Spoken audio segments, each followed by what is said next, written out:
I asked a stranger to kiss me to make my ex jealous. I didn't know he was Michael Enzo, the man whose name makes grown men tremble. I didn't know that one kiss would mark me as his. I didn't know his enemies would come for me, that my ex would betray me for money, that choosing him meant choosing danger. But I know now. And the terrifying part? I don't want to walk away. Even though staying might destroy me. Even though he's already ruined me for anyone else. Even though one kiss changed everything. I told myself I was over him. I told myself it didn't matter anymore. I told myself a lot of lies that night, and every single one of them fell apart the second I saw Cal Martins walk into that bar. The champagne bubbles fizzed against my tongue, sour and too sweet, and I wondered why I'd bothered coming out at all. 3 years since he'd walked away from everything we'd built, leaving me with his debts and my shattered belief in happy endings. 3 years of double shifts and empty apartments and learning how to be enough for myself. But 3 years hadn't prepared me for this. He looked good, of course he did. Hair perfectly styled, suit that probably cost more than my car payment. And beside him, draped in designer silk with her hand possessive on his chest, was her. The new one. The upgraded model. Everything I'd failed to be. When he leaned down to whisper something in her ear and she laughed, that bright careless sound that once belonged to me, I felt the wound reopen. All the nights I'd cried myself to sleep. All the mornings I'd woken up wondering what was wrong with me. All the times I'd told myself I was healing. Lies. All lies. Careful. You're about to crack that glass. The voice came from my left, deep, slightly accented, cutting through the fog of my spiraling thoughts. I turned, blinking back the burning in my eyes that I refused to acknowledge as tears. The man beside me didn't belong in this expensive Manhattan lounge. Or maybe he belonged too much. Dark suit that made every other man in the room look like they were trying too hard. Tattoos crawling up his neck and across the hand holding his scotch. The kind of presence that made you straighten your spine without realizing why. I'm fine, I lied again, because what else do you say to a stranger? His gaze followed mine to Cal, who had just noticed me and was now staring with that familiar mixture of surprise and satisfaction. The look that said, I still have power over you. Your ex. Not really a question. I nodded, my throat too tight for words. Cal's smirk widened. His new girlfriend pressed closer, and he kissed her temple without breaking eye contact with me. A deliberate performance. The words tumbled out before I could stop them. Could you kiss me? My ex is watching from the bar, and I stopped, heat flooding my cheeks. God, that's pathetic. I'm sorry. I don't even know you. The stranger's expression didn't change, but something shifted in his eyes, something calculating and cold and oddly protective all at once. You don't know me, he agreed, voice dropping lower. But I know his type. He set down his glass with the kind of care that suggested violence lurking beneath control. Men who make women feel small deserve to remember why they should have held on. My heart hammered against my ribs as he extended his hand. Manicured nails, heavy silver watch, but calluses on his palm that told stories his expensive suit tried to hide. One kiss, he said softly. Make him understand what he lost. I hesitated.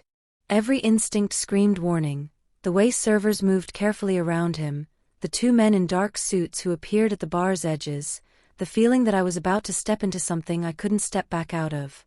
Then Cal laughed, loud and deliberate, and I placed my hand in the stranger's. His grip was iron wrapped in silk as he pulled me closer.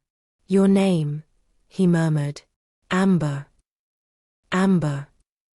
He said it like a secret. Like a vow. His hand settled at my waist, possessive and steady, and when his lips brushed my ear, his voice sent electricity down my spine. Breathe, Amber. Let me handle this. I looked up into his eyes, dark, dangerous, and utterly focused on me, and realized too late that I just made a deal with the devil himself. When he finally pulled back, the entire bar had shifted. Conversations had died. Eyes had turned. And Cal, Cal stood frozen halfway across the room, his face drained of color, staring at the man who still held me against his chest. That's when I heard someone whisper a name.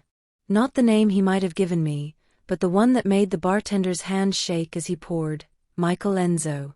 I didn't know that name yet. Didn't understand why it made grown men step back or why Cal looked like he'd seen a ghost. I didn't know that the man whose lips still burned against mine was one of the most dangerous people in New York, or that asking him for a kiss would change everything. All I knew was that for the first time in 3 years, I didn't feel invisible. And that terrified me almost as much as the way Michael Enzo was looking at me, like I was already his. I should start at the beginning, with Cal Martins and the 3 years that led me to this moment. I should explain how we met at a gallery opening, how he made me feel like the only woman in the room, how he proposed on a rooftop overlooking Central Park. I should tell you about the slow unraveling, the missed rent payments, the credit cards opened in my name, the business deal that went south and took my savings with it.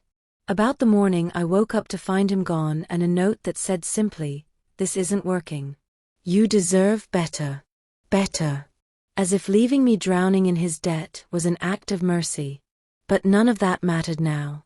Not when Michael Enzo's hand tightened at my waist, drawing me closer with a control that felt both protective and possessive. Not when his other hand lifted to cup my jaw, thumb brushing my cheekbone with surprising gentleness. "Breathe," he murmured again, his accent curling around the word like smoke. "And don't look away from me." I couldn't have looked away if I tried. His eyes held mine, dark, fathomless, seeing straight through every wall I'd built around myself. The noise of the bar faded to nothing. The glittering chandeliers blurred at the edges of my vision. There was only him, only this moment balanced on a knife's edge between reckless and inevitable. "This is just for show," I whispered, though I wasn't sure who I was trying to convince. His mouth curved into something that wasn't quite a smile. "Is it?" Then he kissed me. I'd expected a performance, something quick and shallow, just enough to make Cal look twice. A means to an end. A bandage for my pride. I was wrong. Michael Enzo kissed me like he was claiming territory. Like he'd waited his entire life for this exact moment, and now that it had arrived, he had no intention of holding back. His lips were firm against mine, commanding without demanding, and when I gasped in surprise, he deepened the kiss with a hunger that sent electricity racing down my spine. My hands moved without permission, clutching at his suit jacket, fingers digging into expensive fabric as the world tilted sideways. He tasted like scotch and something darker, danger maybe, or the kind of power that didn't need to announce itself. His hand slid from my jaw to the back of my neck, fingers tangling in my hair, holding me exactly where he wanted me. This wasn't pretend. This was real. Too real. Heat flooded through me, pooling low in my stomach, erasing 3 years of careful control in the span of heartbeats. I'd forgotten what it felt like to be wanted like this, not as someone's convenient mistake, not as the woman who wasn't quite enough, but as something worth possessing. Worth treasuring. When he finally pulled back, I couldn't breathe. Couldn't think.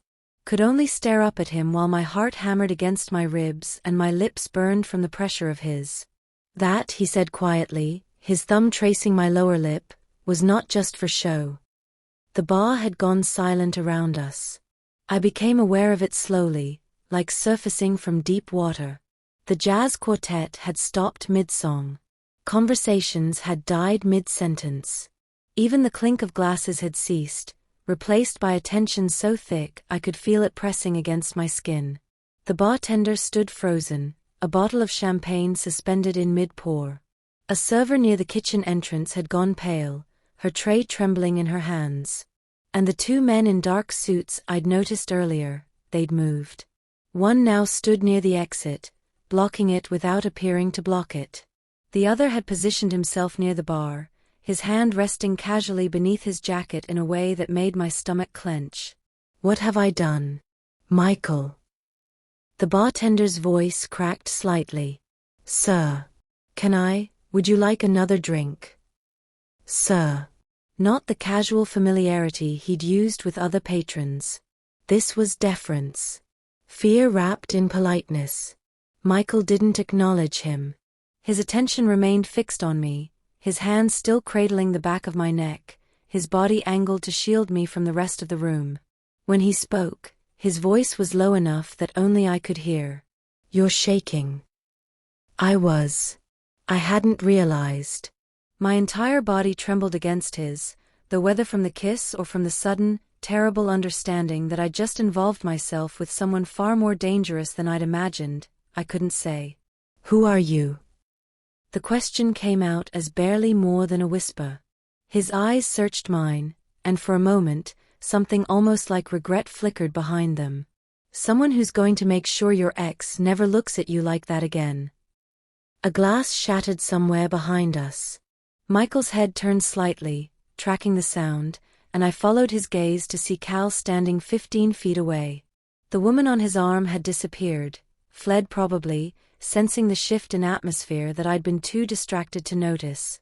Cal's face had drained of color, his expensive whiskey forgotten on a nearby table. He stared at Michael like he'd seen a ghost. No, like he'd seen something worse than a ghost. Like he'd seen death itself and realized it knew his name. "Enzo," Cal breathed, and the name came out like a prayer.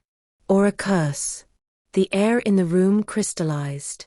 Around us, patrons began gathering their things with sudden urgency, not running, not panicking, but leaving with the practiced efficiency of people who knew when to make themselves scarce. Within moments, the crowd had thinned by half. Michael's hand slipped from my neck to my waist, keeping me close against his side. "You know me," he said to Cal, and it wasn't a question. Cal nodded, his throat working visibly. Yes, sir." "I didn't mean," he stopped, seeming to realize that whatever he was about to say would only make things worse. "This woman." Michael's voice remained soft, conversational, but there was steel beneath it. "Amber. You know her as well." Cal's gaze flickered to me, and I saw something crumble in his expression. Fear. Recognition. Understanding that he'd made a terrible mistake by coming here tonight, by seeing me, by smirking when he should have looked away. We used to," Cal stammered. "Used to," Michael repeated. His arm tightened around my waist. "Past tense. Which means she's no longer your concern." "Of course. No. I understand." Cal took a step backward, then another. His hands lifted slightly, a gesture of surrender. "I was just leaving." "You were." Michael's tone didn't change, but somehow the temperature in the room dropped 10 degrees. "And you won't return to any establishment where she might be present. You won't call her. You won't approach her. You won't so much as look in her direction if you pass her on the street." It wasn't a request. It was a command, delivered with the absolute certainty of someone who expected obedience and had the means to enforce it. Cal nodded frantically. Yes. Yes, of course. I'm sorry." He backed toward the exit, nearly tripping over a chair in his haste to escape. The man in the dark suit near the door stepped aside, letting Cal flee into the night. Then he resumed his position, arms crossed, expression neutral. The silence that followed felt alive. Dangerous. I turned slowly to look up at Michael, my mind racing through the implications of what I'd just witnessed. The way Cal had recognized him. The way everyone in the bar had reacted to his name. The men in suits who moved on his unspoken command. The bartender who couldn't meet his eyes. "Michael Enzo," I said carefully, testing the name on my tongue. He watched me, waiting. "Who are you really?" His hand came up to cup my face again, and despite everything, despite the fear coiling in my stomach and the voice screaming at me to run, I leaned into his touch. "Someone you asked to kiss you," he said simply. "And someone who doesn't let go once he's claimed something." Claimed. The word should have terrified me. Should have sent me running toward the door alongside Cal and the other fleeing patrons. Instead, all I could think about was the way his lips had felt against mine. The way his hands had held me like I was something precious. The way he'd made me feel, for the first time in 3 years, like I mattered.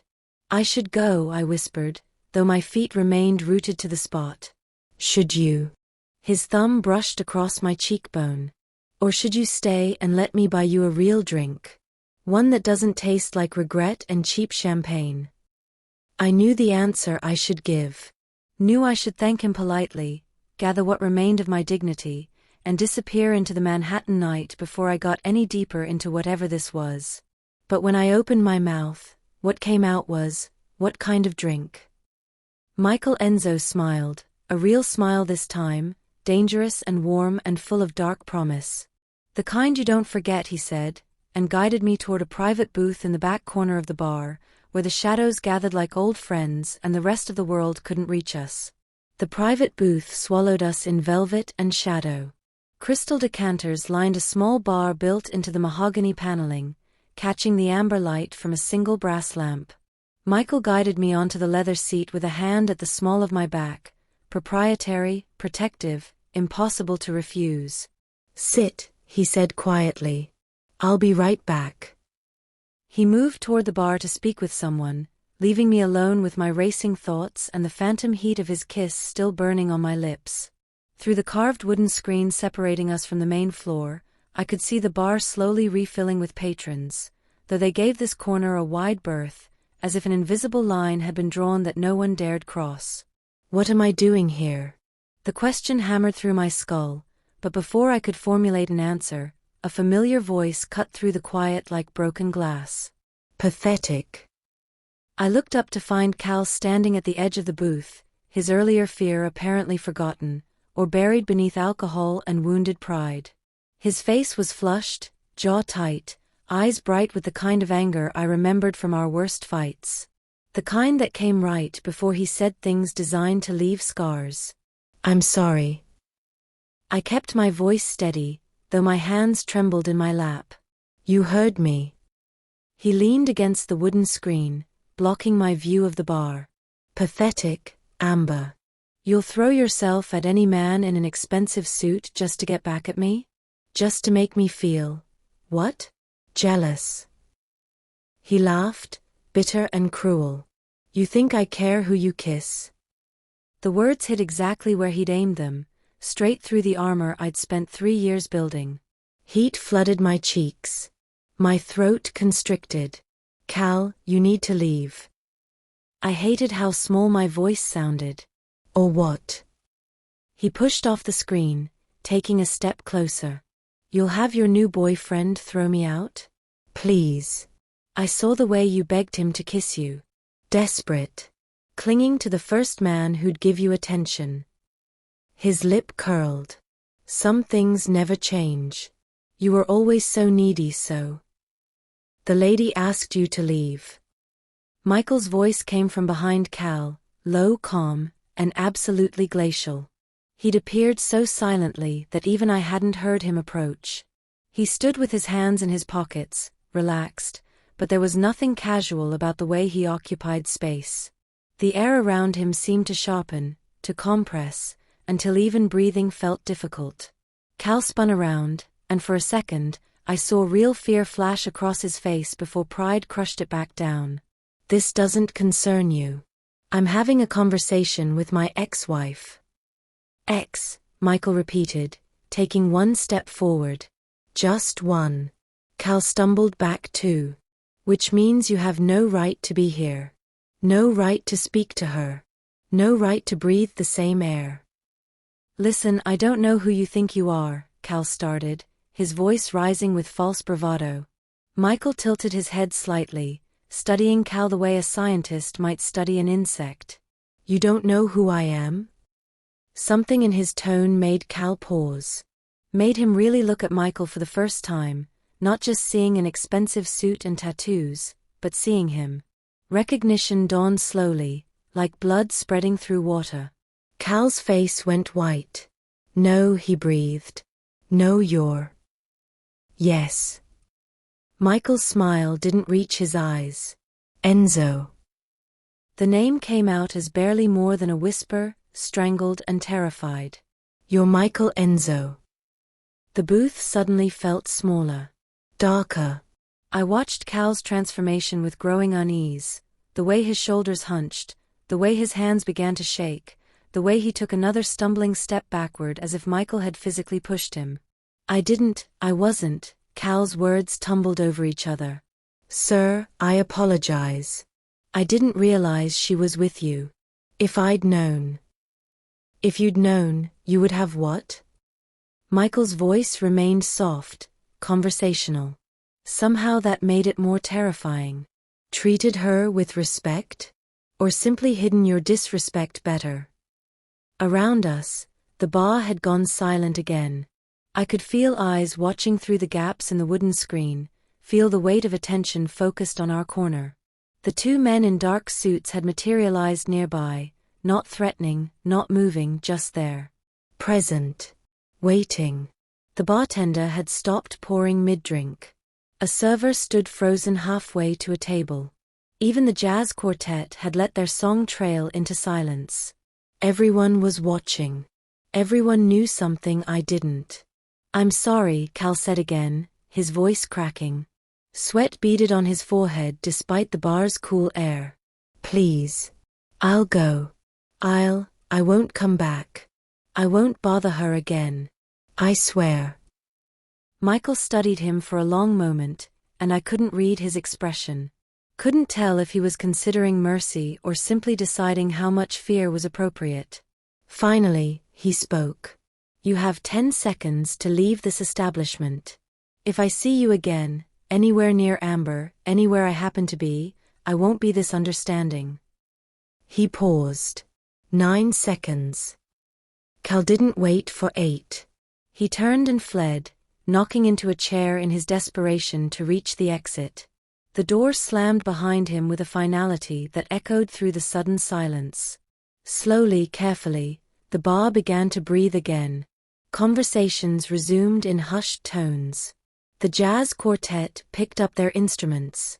Servers moved with renewed purpose, though they still avoided our corner.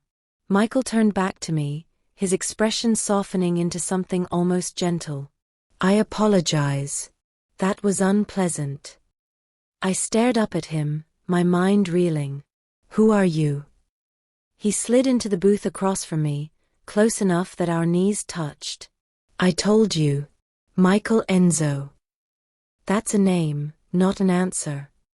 My voice came out steadier than I felt. Cal looked at you like you were.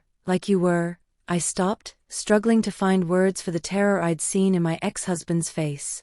Like I was dangerous. Michael suggested quietly. Like I was someone he should have avoided? He reached across the small space between us, taking my hand in his. His palm was warm, his grip firm but not constraining. Both of those things are true. What do you do? I whispered. Many things. His thumb traced circles on my wrist, over my pulse point where my heartbeat betrayed my fear. Import. Export. Real estate. Investments. Each word felt like a half-truth, a carefully constructed facade. I'm a businessman, Amber. Businessmen don't make people run away in terror. His smile was slow, dangerous, and utterly honest. Good businessmen don't. The implication hung between us, heavy and undeniable. I should pull my hand away.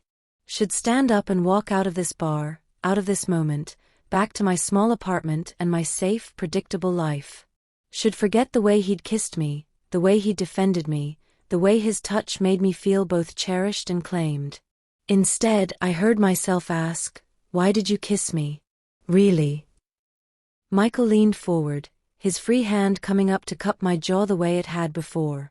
His eyes held mine, dark, intense, seeing every wall I'd tried to rebuild and every crack Cal's words had opened. Because when I saw the way he looked at you, Michael said softly, I wanted to remind you that you're worth more than his cruelty. His thumb brushed my lower lip. And because the moment you turned to me with that desperate plea in your eyes, I knew I wasn't letting you walk away. You don't even know me. Don't I? He tilted his head slightly. Amber Bells. 28. Works double shifts at Meridian Hotel to pay off debts your ex-husband left behind. Lives alone in a studio apartment in Hell's Kitchen. Takes the subway because you sold your car to cover his last failed business venture. Ice flooded through my veins. How do you? I make it my business to know things, he interrupted gently. Especially when something interests me. His hand tightened on mine. And you, Amber Bells, interest me very much. I should have been terrified. Should have been running for the door like Cal had. Instead, all I could think was that for the first time in 3 years, someone had truly seen me. Not the broken woman Cal had left behind. Not the struggling waitress drowning in someone else's mistakes. Me. I don't understand, I whispered. Michael's smile softened into something genuine. You will. But first, he released my hand to pour amber liquid from one of the crystal decanters into 2 glasses. Let me buy you that drink I promised. And then I'll tell you exactly who I am. He handed me a glass, and despite every warning screaming through my mind, I took it. Outside, through the bar's tall windows, I could see Cal's silhouette disappearing into the Manhattan night, running from the man whose world I'd just stepped into. And God help me, I didn't want to follow. The scotch burned down my throat, smooth and expensive, nothing like the cheap liquor I'd learned to tolerate. Michael watched me over the rim of his own glass, patient, waiting for the question I was too afraid to ask. You already told me, I said finally, setting the glass down with hands that still trembled. You know where I live. Where I work. You know about Cal's debts. I did. He swirled the amber liquid, studying it as if it held answers. Does that frighten you? Yes. Honesty seemed like the only safe option with a man who apparently knew my entire life story. It should frighten me more than it does. His mouth curved. But, I stopped, struggling to articulate the strange calm settling over me despite everything. But you had 100 ways to hurt me tonight. You could have let Cal humiliate me. Could have ignored my desperate plea. Could have kissed me and walked away laughing. I met his eyes. You didn't. No, he agreed quietly. I didn't. Why? Michael set down his glass and leaned back against the leather seat, his posture relaxed but his gaze sharp. Calculating. 3 months ago, a man came to me asking for a loan. Said he had a business opportunity, something about tech investments, cryptocurrency. He paused. His name was Cal Martins. My stomach dropped. You know Cal? I know of him. I declined his request. Michael's expression hardened. Men like your ex, they're easy to read. Desperate. Arrogant. The kind who'd rather burn everything down than admit they've failed. He leaned forward suddenly, elbows on his knees, closing the distance between us. When he mentioned he'd left behind a wife to clean up his mess, I had someone look into it. The world tilted sideways. You investigated me? I investigated him, Michael corrected. You were simply part of the story. His eyes softened fractionally. The part that interested me most. I should have been furious. Should have stood up and demanded he explain what gave him the right to dig through my life like it was something he owned. Instead, I felt something else entirely, a strange mixture of violation and relief. Someone had looked. Someone had seen the wreckage Cal left behind and thought it mattered. What did you find? My voice came out barely above a whisper. Michael reached across the small table between us, his fingers tracing the rim of my glass. A woman working herself to exhaustion. 70-hour weeks at Meridian Hotel, double shifts, overnight shifts, holidays. His gaze held mine. You covered $43,000 of his debt in 18 months. Debt he accumulated in your name without your knowledge. The number hit me like a physical blow. I'd never calculated it, never let myself add up all those credit card payments, all those phone calls with collection agencies, all those nights I'd chosen between eating and keeping the lights on. You also sent money to his mother, Michael continued, his voice gentle now. Every month. $200 you couldn't afford, because she'd been kind to you and you didn't want her to suffer for her son's choices. Tears burned behind my eyes. How do you? Bank records. Wire transfers. It's all there if you know where to look. He withdrew his hand, giving me space. You're a good person, Amber Bells. Better than the man who left you deserved. Stop. The word came out sharp, defensive. You don't know me.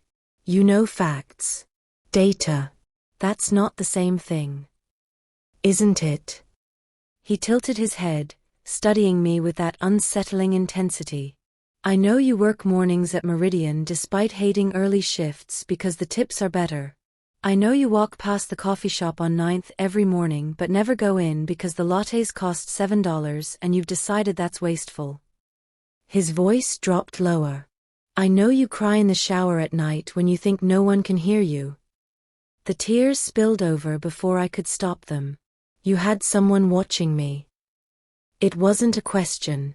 It was an accusation wrapped in hurt and confusion and something dangerously close to betrayal. Michael didn't deny it. For your protection. My protection? I laughed, bitter and broken. From what? From men like Cal Martins who might come back looking for more money. From loan sharks he might have sicked on you. He stopped abruptly, as if catching himself before revealing too much. From what? I pressed. His jaw tightened. From loneliness that makes you vulnerable. From desperation that makes you do things like ask strangers to kiss you in bars. He reached out again, catching a tear on my cheek with his thumb. From exactly the situation you found yourself in tonight. The gentleness in his touch contrasted sharply with the cold calculation of his words. This man had been watching me, knowing me, learning my patterns, my struggles, my breaking points. And instead of terror I felt seen. Exposed, yes. Vulnerable, absolutely. But seen in a way I hadn't been in years. This wasn't chance, was it? I whispered. Tonight. You being here when I was here. Michael's silence was answer enough. You knew I'd be at this bar.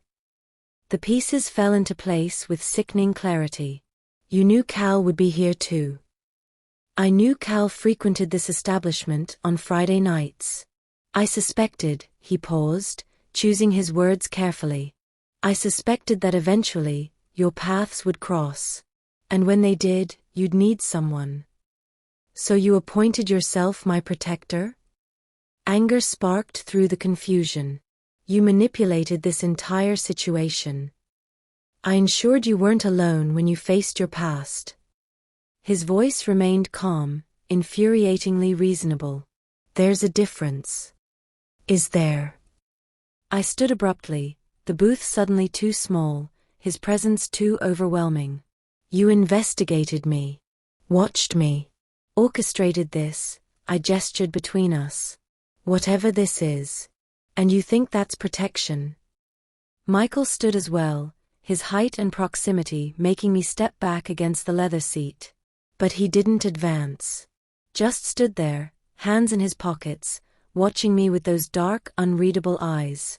I think, he said quietly, that 3 months ago I read a file about a woman destroyed by a man who didn't deserve her. I think I saw her photo, exhausted, still beautiful, fighting like hell to survive, and I wondered what kind of man walks away from that. He took one step closer. Just one.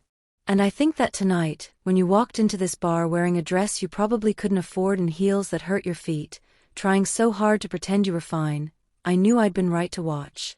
Right to wait. Right to be here. Right to manipulate me. Right to make sure you weren't alone. His hand lifted, hovering near my face but not touching. Tell me you would have been better off if I hadn't been here. Tell me you would have preferred facing Cal alone, watching him flaunt his new life while you drowned in the debris of your old one. His voice dropped to barely more than a whisper. Tell me you didn't want someone to see you as more than your ex-husband's discarded mistake. I couldn't. The words caught in my throat, trapped behind the truth I didn't want to admit, that his presence had been a lifeline. That his kiss had made me feel human again. That knowing someone had been watching, had cared enough to watch, filled a hollow space I'd been trying to ignore. This is wrong, I whispered. Probably. He finally touched me, fingers gentle on my jaw. Does that change how it feels? It should have. It should have changed everything. Instead, I found myself leaning into his touch, craving the warmth and certainty he offered even as my mind screamed warnings. What do you want from me? The question came out broken, desperate. Michael's thumb traced my lower lip, his eyes darkening with something that looked like possession. Everything, he said simply. But I'll start with honesty. He withdrew his hand, creating space between us. I didn't plan the kiss, Amber. I planned to introduce myself properly. To offer help with Cal's debts, perhaps a job opportunity. To give you options that didn't involve working yourself to death. And then I ruined your plan by asking you to kiss me. His smile was slow, dangerous, and completely genuine. You didn't ruin anything. You accelerated it. He stepped back, giving me room to breathe. Now you know who I am. What I am. That I've been watching. That tonight wasn't coincidence. He gestured toward the exit. The door is there. You can walk out. Go home. Forget this happened. I won't stop you, and I won't follow. But. Because there was always a but with men like him. But if you stay, Michael said softly, if you let me take you home, if you choose to see where this goes, then you're choosing me knowing everything. Knowing I'm dangerous. Knowing I don't play by normal rules. Knowing that once you're mine, I don't share. I don't let go. I don't do halfway. The choice stretched between us like a chasm. On one side, my small apartment, my exhausting job, my safe and lonely existence. On the other, this man who knew too much, who'd orchestrated tonight, who looked at me like I was something precious and terrifying all at once. I should have walked away. Should have run. Instead, I heard myself ask, if I stay, what happens next? Michael's smile was both promise and warning as he extended his hand. Come with me, he said. And I'll show you. The car waiting outside wasn't just expensive, it was obscene. A black Mercedes S-Class with windows tinted so dark I couldn't see inside, idling at the curb like a predator at rest. The driver who opened the door wore a suit nearly as expensive as Michael's and an earpiece that suggested he was more than just hired help. After you, Michael said, his hand at the small of my back, guiding me toward luxury I'd only ever seen in movies. I hesitated on the sidewalk, reality crashing back. I can take the subway. It's just 23 blocks to Hell's Kitchen, Michael finished. Past the construction on 8th, through the area where those muggings happened last month. His hand pressed slightly firmer. Get in the car, Amber. It wasn't a request. I slid into leather seats so soft they felt like butter, breathing in the scent of expensive cologne and new car smell. Michael followed, settling beside me with the casual grace of someone who lived in spaces like this. The door closed with a sound that suggested engineering beyond my comprehension, solid, final, sealing us into our own private world. Where to, Mr. Enzo? The driver asked, his eyes meeting Michael's in the rear-view mirror. Michael glanced at me. What's your address? I told him, and the driver nodded, pulling smoothly into Manhattan traffic without another word. No GPS, no confirmation. Just immediate knowledge of exactly where to go in a city of 8 million people. He knows every street in New York, Michael said, reading my expression. And most in the surrounding boroughs. Handy for a driver. Essential for a bodyguard. The word hung between us, heavy with implication. I turned to look at Michael in the dim interior, the passing streetlights casting shadows across his sharp features. You need a bodyguard who drives you? I need people who can do many things. His hand found mine on the seat between us, fingers threading through mine with casual possession. Marco has been with me for 8 years. He's driven me, protected me, and once carried me out of a building that was actively on fire. I waited for him to laugh, to indicate he was joking. He didn't. Why was the building on fire? Michael's smile was slight, dangerous. Poor wiring. Liar. Yes. He brought my hand to his lips, kissing my knuckles without breaking eye contact. But a beautiful liar, don't you think? Despite everything, the fear, the confusion, the creeping realization of what I'd gotten myself into, I felt my mouth curve into a reluctant smile. You're terrible. I've been called worse.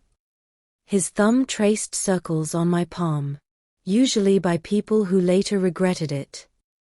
Is that a threat? An observation. He released my hand only to slide his arm around my shoulders, drawing me against his side. The gesture was possessive, protective, and utterly confident that I wouldn't pull away. You're safe with me, Amber. Whatever else I am, whatever you're afraid of, I would never hurt you. People who hurt people always say that. True. His fingers played with a strand of my hair that had escaped its pins. But people who hurt people don't usually admit to being dangerous first. They don't give you the option to walk away. His voice dropped lower. I gave you that option. You chose to stay. He was right. I'd made the choice knowingly, eyes open, aware of what he was, or at least aware that I didn't know what he was, which amounted to the same thing. I'm an idiot, I murmured. You're brave. He pressed a kiss to my temple, soft and unexpected. Brave and beautiful, and so tired of being alone that you'd rather risk danger than face another empty night. The accuracy of that statement stole my breath. I'd spent 3 years telling myself I was fine, that I preferred solitude, that I didn't need anyone. All lies. Comfortable lies that had kept me functioning, kept me working, kept me from falling apart completely. You see too much, I whispered. I see you. His hand cupped my jaw, turning my face toward his. That's all I want to see. The kiss came naturally this time, no audience, no performance, just his lips on mine in the dark privacy of the car. Slower than before, deeper, tasting like scotch and promises he probably shouldn't make. I melted into it, into him, my hands fisting in his jacket as the city blurred past the windows. When he pulled back, I was breathless. We shouldn't. But we are. His forehead rested against mine. Tell me you didn't feel it, Amber. Tell me that kiss at the bar was just acting. I couldn't. It had felt like lightning, like being struck by something fundamental and irrevocable. Like waking up after years of sleep. It scared me, I admitted. Good. His smile ghosted against my lips. You should be scared. This, he gestured between us. This isn't simple. It isn't safe. It will complicate your life in ways you can't imagine. Then why are you here? Why not just, let me go? Michael's eyes darkened. Because the moment you asked me to kiss you, the moment you looked at me with those desperate, beautiful eyes and trusted a complete stranger to save you from humiliation, you became mine. And I don't let go of what's mine. There was that word again. Mine. It should have sent me running. Instead, it sent heat pooling low in my stomach, a dangerous warmth that had nothing to do with safety and everything to do with the way his voice wrapped around the word like a vow. I don't belong to anyone. The protest was weak even to my own ears. Not yet. His thumb traced my lower lip. But you will. The car slowed, pulling to a stop outside my building, a pre-war walk-up that had seen better decades. Graffiti decorated the bottom steps. One window on the second floor was covered with cardboard. Trash bags piled near the entrance awaited morning pickup. Michael stared out the window, his expression unreadable. "This is where you live." It wasn't a question, but I answered anyway. "Fourth floor. No elevator. The hot water works most of the time." I reached for the door handle. "Thank you for the ride." His hand caught my wrist. "I'm walking you up." "You don't need to." "I'm walking you up," he repeated, firmer this time. "Marco stays with the car. I see you to your door. I make sure you're safe inside. Then I leave." "You sound very certain about that plan." "I am." He released my wrist to cup my face in both hands. "Because if I don't set rules for myself, Amber Bells, I'll end up staying the night. And you're not ready for that." My breath caught. "How do you know?" "Because you're still deciding if I'm worth the risk." His kiss was brief, almost chaste. "Take your time deciding. I'm not going anywhere." Marco appeared at the door, opening it with military precision. Michael climbed out first, then extended his hand to help me onto the cracked sidewalk. The contrast was stark, his polished shoes on my broken pavement, his expensive suit against my building's peeling paint. He belonged in penthouses overlooking Central Park. I belonged in fourth-floor walk-ups with inconsistent hot water. "Lead the way," he said quietly. The stairs creaked under our weight. A television blared behind 2B's door. Someone was cooking fish on the third floor, the smell thick and unpleasant. My keys jingled too loudly in the silence between us as we climbed. "You could live anywhere," Michael said suddenly. "Any apartment in the city. I could arrange it." "I don't want your charity." "It wouldn't be charity. It would be," he stopped on the landing outside my door. "Protection. Comfort. What you deserve." "What I deserve is what I've earned." I unlocked the deadbolt, the scratch of metal on metal loud in the narrow hallway. "This might not be much, but it's mine. I paid for it. Every stick of furniture, every dish, every night's sleep. Mine." Something shifted in his expression, respect, maybe, or understanding. "You're proud." "I'm surviving." I pushed open the door but didn't invite him in. "Thank you. For tonight. For Cal. For everything." Michael leaned against the doorframe, studying my face in the dim hallway light. "This isn't goodbye, Amber." "I know. And I did know." Could feel it in my bones, in the way his eyes tracked my every movement, in the phantom weight of his kiss still burning on my lips. "But it's good night. Is it?" He reached out, tucking that wayward strand of hair behind my ear. "Or is it see you tomorrow?" I should have said goodbye. Should have closed the door on whatever dangerous thing was building between us. Should have protected myself from the inevitable heartbreak of getting involved with a man who kept bodyguards and knew too much and made people run in terror. Instead, I heard myself whisper, "Tomorrow." His smile was triumph and promise and dark satisfaction. "Tomorrow," he agreed. "I'll pick you up after your shift. 6 o'clock. "How do you know when my shift ends?" "Amber." His voice was gentle, almost apologetic. "I know everything about you." He kissed me one more time, slow, thorough, a reminder of everything we'd started and everything still waiting. Then he stepped back, hands in his pockets, watching as I retreated into my apartment. "Lock the door," he said quietly. "All 3 locks." I obeyed, the deadbolts sliding home one by one. Through the peephole, I watched him stand there for a long moment, just staring at my door. Then he turned and disappeared down the stairs, his footsteps fading into the building's ambient noise. I leaned against the door, my heart racing, the taste of him still on my lips. Tomorrow. I'd agreed to tomorrow, to seeing him again, to stepping further into whatever dangerous thing this was.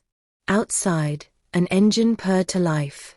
The Mercedes pulling away from my curb, carrying Michael back to his world of wealth and violence and secrets I was only beginning to glimpse. And I stood in my small apartment, safe, alone, and already counting the hours until 6 o'clock. The morning shift at Meridian Hotel started like every other: harsh fluorescent lights, the industrial hum of the kitchen, and the acidic smell of coffee brewing in quantities meant to caffeinate an army. I tied my apron with practiced efficiency, trying to ignore the exhaustion pulling at my bones. I'd barely slept, my mind replaying the kiss, the car ride, the way Michael had looked at my door like he was memorizing it. "Tomorrow," he'd said. "Today. Girl, you look like hell." Maria, my co-worker, appeared beside me with 2 cups of coffee. She pressed one into my hands. "Late night." Something like that. I took a grateful sip, letting the bitter heat ground me. "Must have been some night. You're smiling." She nudged me with her elbow. "Who is he?" "No one. Just," I stopped, unsure how to explain Michael Enzo. "Just a man who orchestrated our meeting, who knows everything about me, who kisses like he owns me. Just someone I met." Maria's eyes narrowed with the particular wisdom of a woman who'd survived 3 divorces and knew trouble when she saw it. "Be careful. Men who make you smile like that usually make you cry later." She wasn't wrong. The morning passed in its usual blur, serving breakfast to business travelers, dodging inappropriate comments from the kitchen staff, counting tips that never seemed like enough. But something felt off. Wrong. Like the air pressure had changed and I was the only one who noticed. At first, it was small things. Tommy, the bellhop, kept glancing at me and whispering to the concierge. The manager walked past my station 3 times in an hour, which he never did. And through the hotel's front windows, I could see a black car parked across the street, not the Mercedes from last night, but similar. Expensive. Watching. Amber. Sarah from the front desk appeared at my elbow during the lunch rush. "There's a delivery for you." "A delivery?" She jerked her head toward the lobby, her expression caught between curiosity and something like concern. "You should see it." I followed her out, untying my apron, and stopped dead. The arrangement dominated the front desk, not flowers, but a work of art. Orchids in shades of deep purple and pristine white, interspersed with something I didn't recognize, something rare, that seemed to glow in the lobby's light. The vase was crystal, probably worth more than my monthly rent. My hands shook as I opened it. The handwriting was precise, masculine, confident. For a woman who deserves beautiful things. "M. Who's M?" Sarah whispered, leaning close. "No one." The lie tasted bitter. I touched one of the orchids, petal soft as silk, exotic, completely out of place in my world. "Just someone. Someone with serious money." She lowered her voice further. "Amber, those are ghost orchids. They cost about $300 per stem. There are at least a dozen stems in that arrangement. $3,000. 4 flowers. For me." The lunch rush suddenly felt suffocating.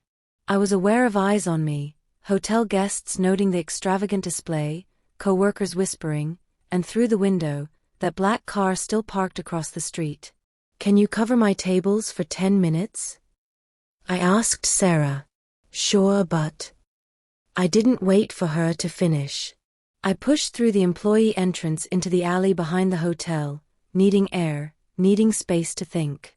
My phone was already in my hand, searching for a number I didn't have. "Miss Bells." The voice came from the alley's entrance, smooth, accented differently than Michael's. "Russian, maybe, or Eastern European." I spun to find a man in a gray suit, older than Michael, with silver threading through his dark hair and eyes that held no warmth. "Who are you?" My hand tightened around my phone. "A friend."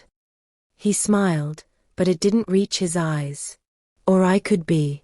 "You've caught the attention of Michael Enzo, yes?" Ice flooded my veins.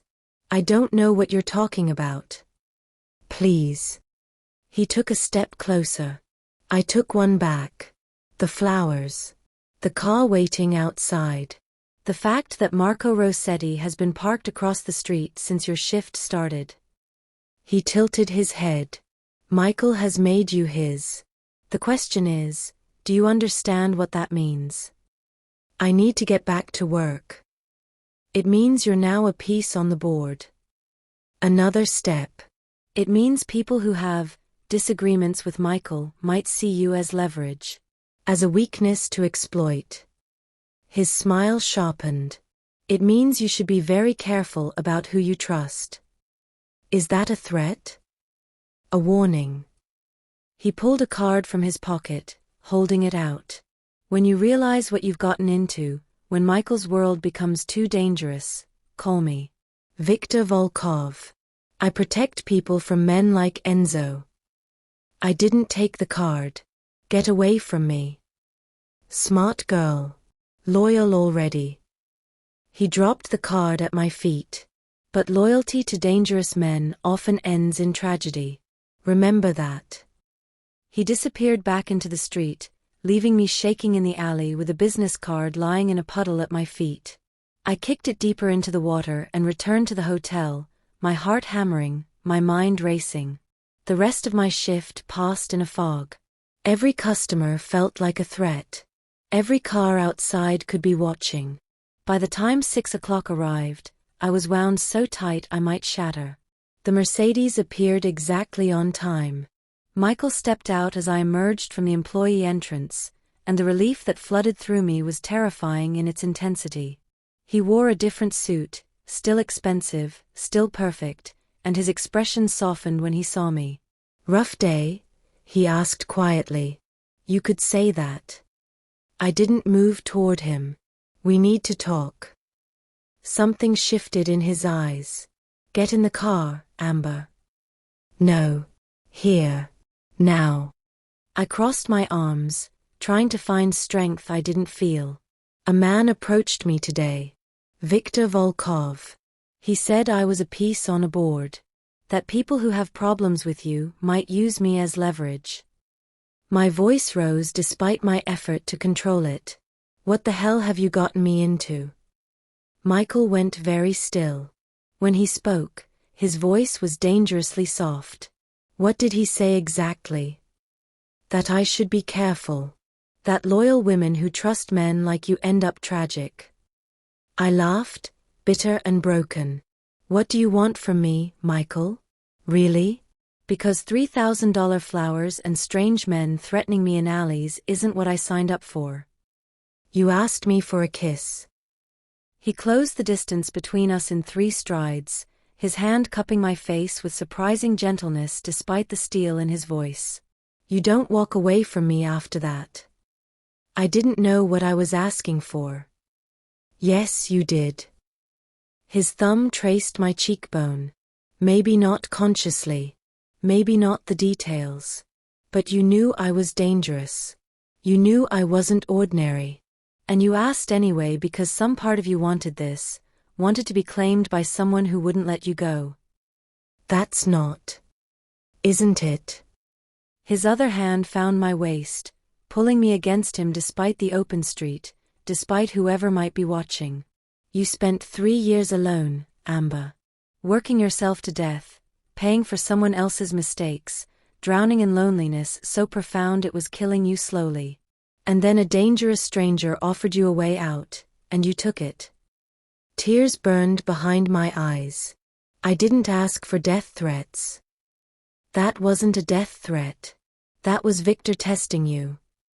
His forehead pressed against mine, seeing if you'd scare easily, if you'd run, if you were worth the trouble of using against me.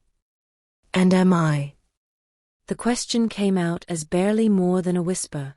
Worth the trouble? Michael's smile was dark and possessive, more than he can possibly imagine. He pulled back enough to meet my eyes. Get in the car. Let me take you somewhere safe. Let me explain what you've stepped into and what I'm going to do to make sure Viktor Volkov never comes near you again. You can't protect me from everything. Watch me. His kiss was brief but fierce, a promise sealed with heat and certainty. You're mine now, Amber Bells. That means my enemies become yours. But it also means my protection becomes yours. My power. My resources. Everything I have stands between you and anyone who'd harm you. I should have been terrified. Should have demanded he let me go, that he take his flowers and his cars and his dangerous world and leave me alone. Instead, I heard myself ask, the flowers. Ghost orchids. Why? His expression softened. Because they're rare. Because they only bloom under specific conditions, in darkness, against all odds. His hand tightened at my waist. Because they reminded me of you. Damn him. Damn him for knowing exactly what to say, exactly how to make me feel seen and precious and worth protecting despite the danger swirling around us. If I get in that car, I whispered, I'm choosing this. Choosing you. Choosing whatever this is. Yes. And if I don't? Michael's jaw tightened. Then I have Marco follow you everywhere you go for the rest of your life. I buy your building and upgrade the security. I ensure your safety whether you want me to or not. His eyes held mine. Because you asked me for a kiss, Amber. And that kiss made you mine. Your choice now is whether you accept that willingly or fight me every step of the way. It should have sounded like a threat. Instead, it sounded like a vow. I looked at the Mercedes, at Marco waiting patiently by the open door. At the world of danger and luxury and terrifying certainty Michael offered. Then I looked back at my life, the hotel, the exhaustion, the loneliness that had been slowly hollowing me out. Take me somewhere safe, I said finally. And tell me everything. Michael's smile was triumph and relief and dark promise as he guided me toward the car. Behind us, somewhere in the Manhattan streets, Viktor Volkov was probably watching. Calculating. Planning. But as the Mercedes pulled away from the curb and Michael's hand found mine, I discovered I didn't care. I'd made my choice. Now I'd live with the consequences. The penthouse wasn't what I expected, though I wasn't sure what I'd been expecting. Something cold, maybe. Clinical. The kind of space that screamed power and money but forgot about comfort. Instead, I stepped into warmth. Floor-to-ceiling windows dominated the far wall, showcasing Manhattan like a glittering jewel box spread beneath us.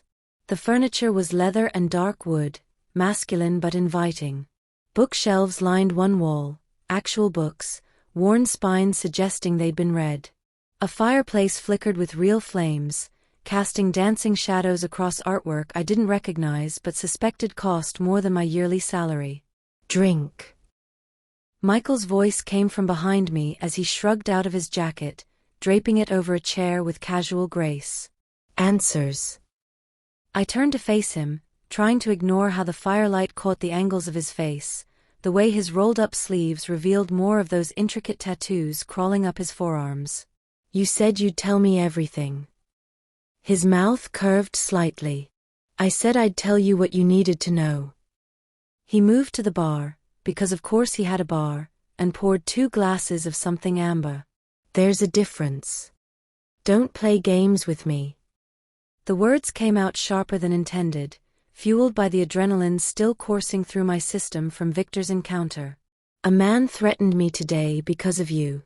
I deserve to know what I'm dealing with. Michael crossed the space between us, pressing a glass into my hand. His fingers lingered against mine. You're right. You do. He gestured toward the leather sofa. Sit. This conversation requires comfort. I remained standing. I'm fine here. Stubborn. But there was approval in his tone. He took a sip of his drink, studying me over the rim. What do you want to know, Amber Bells? Everything. Start with what you are. What I am. He repeated the words slowly, as if tasting them.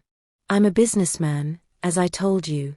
I own restaurants, nightclubs, real estate across 3 boroughs. I import goods, some legal, some less so. I provide services people need when traditional avenues fail them. You're Mafia. Not a question. His smile was slight, dangerous. That's an oversimplification, but yes. My family has been involved in New York's underworld for 3 generations. I inherited the business when my father was killed 8 years ago. The casual way he said killed sent ice through my veins. And Viktor Volkov? Something dark flickered across Michael's expression. A rival. The Volkov family controls the docks, shipping, smuggling operations. We've had an uneasy truce for years. They stay out of Manhattan proper. We don't interfere with their waterfront business. He set his glass down with controlled precision. Viktor approaching you was a message. He's testing boundaries. Testing to see if I'm your weakness. Testing to see if you're worth the trouble of using against me. His gaze held mine. And you are, Amber. Worth far more trouble than he can imagine. I finally took a sip of my drink, Scotch, smooth and burning. Why? You barely know me. Don't I? Michael moved closer, not touching but near enough that I could feel his heat. I know you're loyal to a fault, still sending money to your ex-husband's mother despite what he did to you. I know you're proud, refusing help even when you're drowning. I know you're stronger than you believe, 3 years of rebuilding yourself from nothing while men like Cal take and take and take. That's information. It's not knowing me. Then tell me I'm wrong. His hand came up, fingers trailing along my jaw with devastating gentleness. Tell me you didn't feel something when I kissed you. Tell me you're not standing in my penthouse right now because some part of you wants this, wants to be claimed by someone who won't let you go, who won't leave you drowning. The words hit too close to truths I wasn't ready to admit. You manipulated everything. You knew Cal would be at that bar. You orchestrated our meeting. I ensured I was there when you needed someone. His thumb brushed across my lower lip. There's a difference. Is there? I pulled back, needing distance to think. You've been watching me for months, Michael. Learning my patterns, my struggles. You sent me flowers that cost more than my rent. You made Viktor Volkov notice me. My voice rose despite my efforts to control it. You've dragged me into your world without asking if I wanted to be here. You asked me to kiss you. His voice remained calm, infuriatingly reasonable. That was your choice, Amber. Everything that followed, consequences of that choice. I didn't know what I was choosing. Yes, you did. He closed the distance I'd created, his presence overwhelming. Maybe not consciously. Maybe not the details. But you saw me in that bar, saw the tattoos, the way people moved around me, the danger I represent, and you asked anyway. Because you wanted someone to see you. To claim you. To make you feel like you mattered again. Tears burned behind my eyes. That's not fair. It's true. His hands cupped my face, forcing me to meet his gaze. Your ex-husband made you feel worthless. Small. Like you weren't enough. And then I walked into your life and looked at you like you were everything. Like you were worth protecting, worth possessing, worth keeping. His voice dropped lower, rougher. And you wanted that. Desperately. Stop. The word came out broken. Why? Because it scares you? Because admitting you want this means admitting you're not fine on your own. His forehead pressed against mine. You've spent 3 years telling yourself you don't need anyone. That you're better off alone. But you're not fine, Amber. You're barely surviving. The tears spilled over. You don't get to tell me what I am. No. His thumbs brushed away the tears with surprising tenderness. But I get to show you what you could be. What you deserve to be. He pulled back enough to meet my eyes. A woman who doesn't work herself to death. Who doesn't cry in the shower because she thinks no one can hear. Who doesn't settle for ghost orchids when she deserves entire gardens. You don't know what I deserve. I know you deserve better than what you've had. His hands slid down to my shoulders, my arms, finally capturing my hands in his. I know you deserve someone who fights for you, who protects you, who looks at you and sees not what you've survived, but what you're capable of becoming. And that's you. The question came out as barely more than a whisper. You're going to save me? Michael's smile was slow, dangerous, and utterly honest. No, Solnishka. I'm going to ruin you for anyone else. And then I'm going to build you back up into someone so strong, so fierce, that men like Viktor Volkov and Cal Martins will never dare look at you wrong again. The endearment, Russian, intimate, sent shivers down my spine. What did you call me? Solnishka. Little son. His hand came up to cup my face again. Because you deserve to be warm. To shine. Not to spend your life in shadows wondering why you weren't enough. Michael, I didn't know what I was trying to say. Warning? Plea? Surrender? He didn't wait for me to figure it out. His lips found mine, not the commanding kiss from the bar, but something slower. Deeper. A kiss that tasted like scotch and promises and the kind of danger I was beginning to crave. I melted into him, my hands fisting in his shirt, pulling him closer as the world narrowed to just this. His mouth on mine, his hands in my hair, the solid warmth of his body against mine. This wasn't pretend. This wasn't for show. This was real, terrifyingly real, and I wanted it with an intensity that scared me. When he finally pulled back, we were both breathing hard. His eyes had gone dark, pupils blown with want that matched my own. Stay, he said quietly. Tonight. Stay with me. I don't know if I can do this. My hands trembled against his chest. Your world, it's dangerous. Viktor Volkov is just the beginning, isn't it? There will be others. Other threats. Other tests. Yes.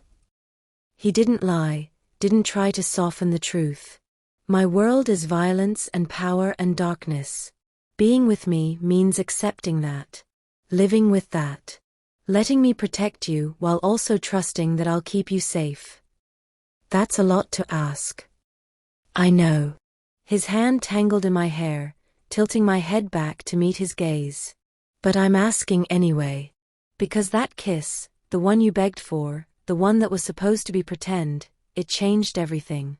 You became mine the moment our lips touched, and I don't let go of what's mine. There was that word again. Mine. Possessive. Consuming. It should have sent me running. Instead, it sent heat pooling low in my stomach. What if I say no? I whispered. What if I walk out that door right now?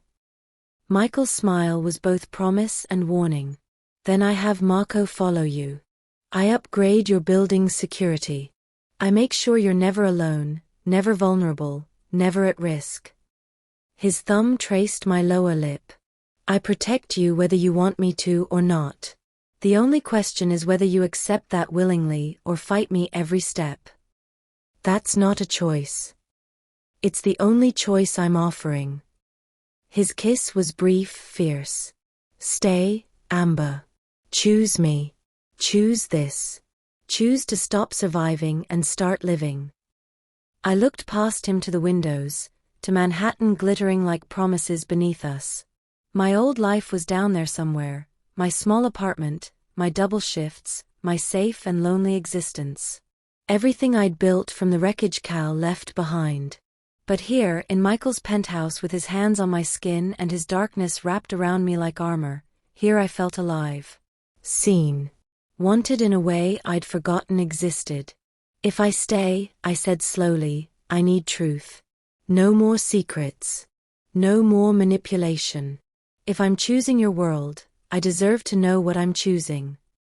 Something shifted in his expression, respect, maybe, or understanding. Agreed. Ask me anything. Viktor Volkov. How dangerous is he really? Very. Michael's jaw tightened. He's been looking for a way to expand into Manhattan for years. My family's territory, our businesses, he wants them.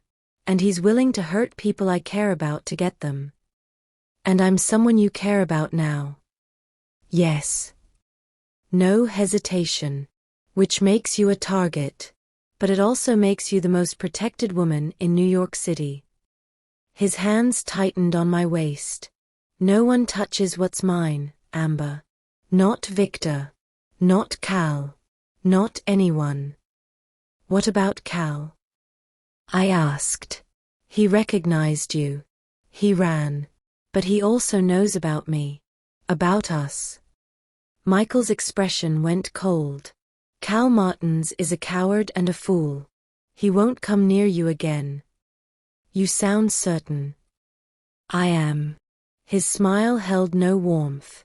Because I made it very clear what would happen if he did. And because men like Cal, they understand power. They understand consequences. He paused. If he's smart, he'll leave New York entirely. And if he's not smart? Then he'll learn why people fear the name Enzo. His hand cupped my face, pulling me back from thoughts of Cal and danger. But tonight isn't about him. Tonight is about us. About you deciding if you're brave enough to step into my world knowing everything it means. I looked up at him, this man who'd crashed into my life with a kiss and turned everything upside down. This dangerous, beautiful man who looked at me like I was something precious. Something worth keeping. I'm terrified, I admitted. Good. His smile softened. Fear means you understand the stakes. But terror doesn't mean no, does it? It should have. Every rational part of my brain screamed that I should walk away. Should run. Should go back to my safe, small life and forget Michael Enzo existed. But my heart, my stupid, desperate, lonely heart, wanted this. Wanted him. I woke to sunlight streaming through floor-to-ceiling windows and the unfamiliar weight of Egyptian cotton sheets against my bare skin. For a disoriented moment, I couldn't remember where I was, then everything came rushing back. Michael. The penthouse. The choice I'd made. I turned my head to find him already awake, propped on one elbow, watching me with those dark, intense eyes. You're staring, I mumbled, pulling the sheet higher despite the fact that he'd seen everything last night. I'm memorizing. His hand traced lazy patterns on my shoulder, down my arm. The way the morning light catches in your hair. The small scar on your collarbone, how did you get that? Fell off my bike when I was 7. The memory felt distant, from a life where my biggest worry was scraped knees and missed dinners. Needed 6 stitches. 6 stitches. He leaned down, pressing a kiss to the faded mark. I want to know all of them. Every scar. Every story. Every piece of you that made you who you are. The tenderness in his voice made my chest ache. That could take a while. I have time. His smile was slow, dangerous. I have all the time in the world now that you're mine. There was that word again. Before I could respond, his phone buzzed on the nightstand, not a casual ring, but an urgent staccato vibration that made Michael's expression harden. I have to take this. He kissed me once more, brief and possessive, then stood, unself-conscious in his nakedness as he grabbed the phone. Enzo. I watched him pace to the windows, his voice dropping to that cold, controlled tone I'd heard at the bar. A different Michael, not the man who'd held me last night, but the one who made people afraid. When? Pause. Where is he now? Another pause, longer this time. His free hand clenched into a fist. No. Don't touch him. I'll handle it personally. He ended the call without goodbye, standing statue still against the windows for a long moment. Michael. I sat up, clutching the sheet to my chest. What's wrong? He turned, and the look on his face made my stomach drop. Cal Martins showed up at Meridian Hotel 20 minutes ago. He's asking for you. Ice flooded my veins. What? He's drunk, making a scene in the lobby. Michael's voice remained calm, but his eyes had gone glacial. Hotel security called the police. Marco intercepted. He's been watching your workplace since yesterday. Cal is currently in Marco's car, being driven to a location where we can talk privately. You kidnapped my ex-husband? The words came out higher than intended. I'm preventing him from making a public spectacle that would endanger you. Michael moved back to the bed, sitting on the edge, his hand finding mine. He's not hurt. Not yet. But we need to deal with this before it escalates. Deal with this how? Fear crept up my spine. Michael, what are you going to do to him? His jaw tightened. That depends on what he wants. Why he's suddenly grown brave enough to look for you after fleeing last night. His thumb traced circles on my wrist. But I need to know, do you still have feelings for him? What? No. The denial was instant, visceral. God, no. He destroyed me, Michael. 3 years of my life gone. I don't love him. I barely tolerate thinking about him. Good. Some of the tension left his shoulders. Because this would be much more complicated if you did. He stood, already reaching for clothes. Get dressed. You're coming with me. To see Cal? I don't want to. To see Cal understand exactly what he lost. Michael's smile held no warmth. And to show him, and anyone else watching, that you're under my protection now. That touching you, speaking to you, even thinking about you comes with consequences. I should have argued. Should have insisted I didn't need him fighting my battles. But the memory of Cal's smirk at the bar, his cruel words, the way he tried to make me feel small, it rose up like bile. Maybe I wanted to see him brought low. Maybe that made me petty. I didn't care. Give me 10 minutes, I said. Michael's smile turned approving. That's my girl. The warehouse was exactly what I expected. Industrial, isolated, the kind of place where screams wouldn't carry. 2 cars were parked outside, Marco's sedan and another black SUV I didn't recognize. Men in dark suits stood at intervals, watching, waiting. My heart hammered as Michael helped me from the car, his hand firm at the small of my back. Stay close to me, he murmured. And remember, you're safe. No matter what happens, you're safe. Inside, the warehouse opened into a vast, empty space. Concrete floors. Metal rafters. Windows too high and dirty to see through clearly. And in the center, tied to a chair, was Cal. He looked terrible. His expensive suit was rumpled, stained with what might have been whiskey or vomit or both.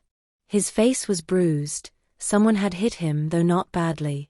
His eyes, when they found me, were wild with fear and something that looked like desperation. Amber. He struggled against the zip ties holding his wrists.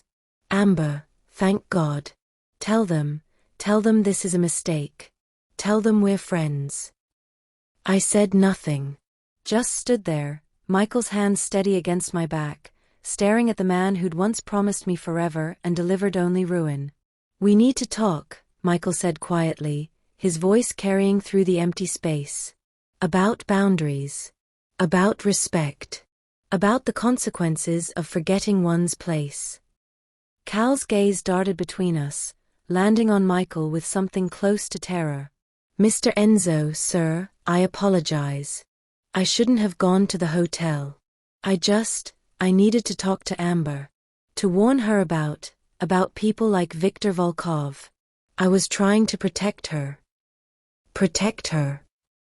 Michael's voice remained soft, conversational. Somehow that made it more terrifying. You, who left her drowning in your debt. Who fled when your business deals failed. Who smirked at her across a bar while your new woman laughed. He took a step forward. Just one. Cal flinched back so hard the chair scraped against concrete. You think you're in a position to protect anyone? I made mistakes. Cal's voice cracked. I know that. But Amber, she doesn't understand what she's gotten into. You're dangerous. Your world is dangerous. She deserves better than. Better than me? Michael tilted his head. You're right. She deserves better than both of us. Better than the coward who abandoned her. Better than the monster who claimed her. He paused. But she chose the monster. And unlike you, I don't abandon what's mine. She's not property. Cal shouted, then seemed to realize his mistake when Michael's eyes went cold. No, Michael agreed quietly. She's not property. She's a woman who deserves respect. Protection. Someone who fights for her instead of running. He glanced back at me. Isn't that right, Solnishka? The endearment, spoken here in front of Cal, felt like a brand. A claim. I should have objected. Should have insisted I could speak for myself. Instead, I heard myself say, he's right. You don't get to protect me now, Cal. You lost that privilege when you left. Cal's face crumpled. Amber, please. I'm trying to help. Viktor Volkov came to me. He knows about you and Enzo. He said, he stopped, swallowing hard. He said he'd pay me to give him information. About your routines. Your weaknesses. Ways to get to you. The warehouse went silent. Even the men stationed around the perimeter seemed to stop breathing. Michael's voice, when he spoke, could have frozen flame. And what did you tell him? Nothing. Cal strained against his restraints. I told him nothing. That's why I went to the hotel, to warn Amber. To tell her she needs to be careful. That Viktor is planning something. Michael studied him for a long moment. You expect me to believe you suddenly grew a conscience? That you care what happens to her after 3 years of silence? Cal's gaze found mine, and for the first time, I saw something genuine beneath the fear. I loved you once, Amber. I know I destroyed that. I know I don't deserve forgiveness. But I don't want you hurt because of me. Because I was weak and stupid and chose the wrong side. You chose Viktor. Michael's voice cut through whatever Cal was about to say next. You took his money. Gave him information. And now you're here, pretending to be a hero, hoping she'll intercede for you. No. I swear I didn't. Cal stopped as Michael pulled something from his pocket. A phone. Cal's phone, I realized, watching as Michael tapped the screen. Bank transfer from Volkov Enterprises. $50,000. Deposited into your account yesterday at 3:47 p.m. Michael's smile held no warmth. 4 hours after Viktor approached Amber outside her workplace. He looked up. Want to revise your story? Cal's face went white. I can explain. Don't bother. Michael pocketed the phone. You took money to betray her. Again. Just like you took her money, her trust, her love, and turned it into nothing. He moved closer, each step deliberate. Men like you don't change. You don't grow consciences. You simply get better at lying. Please. Cal was crying now, tears streaming down his face. Please, Mr. Enzo. I'll give the money back. I'll tell Viktor I can't help him. I'll leave New York. Just don't hurt me. Michael stopped inches from Cal's chair. I'm not going to hurt you. His voice remained quiet. Controlled. That would be too easy. Too quick. He leaned down, his face level with Cal's. Instead, I'm going to let you live. Let you walk out of here and back to whatever hole you've been hiding in. And you're going to spend every day knowing you sold out the only woman who ever truly loved you for $50,000. He straightened, turning back toward me. And you're going to spend every day watching her thrive. Watching her shine. Watching her be happy with someone who actually deserves her. His hand extended toward me. Come here, Amber. I moved without thinking, drawn by the command in his voice. Michael's arm wrapped around my waist, pulling me against his side. Together, we stood in front of Cal, two halves of something powerful and terrifying and utterly united. Look at her, Michael said quietly. Really look. See what you lost. What you'll never have again. Cal's eyes met mine, and I saw everything there: regret, fear, shame, and underneath it all, the same weakness that had made him run 3 years ago. He wasn't here to protect me. He'd come because Victor had paid him, and now he was trying to salvage whatever he could. You're pathetic, I said, and the words came easily. Truthfully. I wasted 3 years of my life crying over you, wondering what was wrong with me, why I wasn't enough. I stepped closer, Michael's hand steady at my waist. But there was nothing wrong with me, Cal. The problem was you. It was always you. Amber. I don't forgive you. I don't care what happens to you. You're nothing to me now. I paused, letting the words sink in. Less than nothing. His face crumpled completely. I'm sorry. I'm so sorry. Too late. I turned to Michael. I'm done here. Can we go? Michael's smile was proud, possessive. We can. He looked at Marco, who'd appeared from the shadows. Cut him loose. Drive him to the airport. I want him on a plane out of New York by tonight. And if he comes back? Marco asked. Michael's expression went cold. Then we have a different conversation. One without zip ties and mercy. He looked at Cal one final time. Do we understand each other, Mr. Martins? Cal nodded frantically. Yes. Yes, sir. I understand. Good. Michael guided me toward the exit, away from my past and the man who'd nearly broken me. Because if I see you again, if I hear you've contacted her, spoken about her, even thought about her, I won't be this kind. We were halfway to the door when Cal's voice called out one last time. Amber. He's dangerous. He'll hurt you eventually. They all do. I stopped, turning back to meet his eyes. Maybe.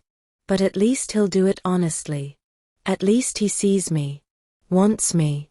Chooses me every single day. I paused. You never did. Michael's hand tightened on my waist. Come, Solnishka. Let's go home. Home. He said it like it was decided. Like his penthouse was already where I belonged. And as we stepped out of the warehouse into bright afternoon sunlight, I realized it was. I'd made my choice. Not just to stay with Michael. Not just to accept his protection. But to stop being the woman Cal had broken and become someone stronger. Someone fierce. Someone who chose fire over safety and passion over loneliness. I chose Michael Enzo. Completely. Irrevocably. And whatever came next, Viktor Volkov, danger, the darkness of Michael's world, I'd face it all. Because I wasn't walking away. The drive back to the penthouse passed in silence.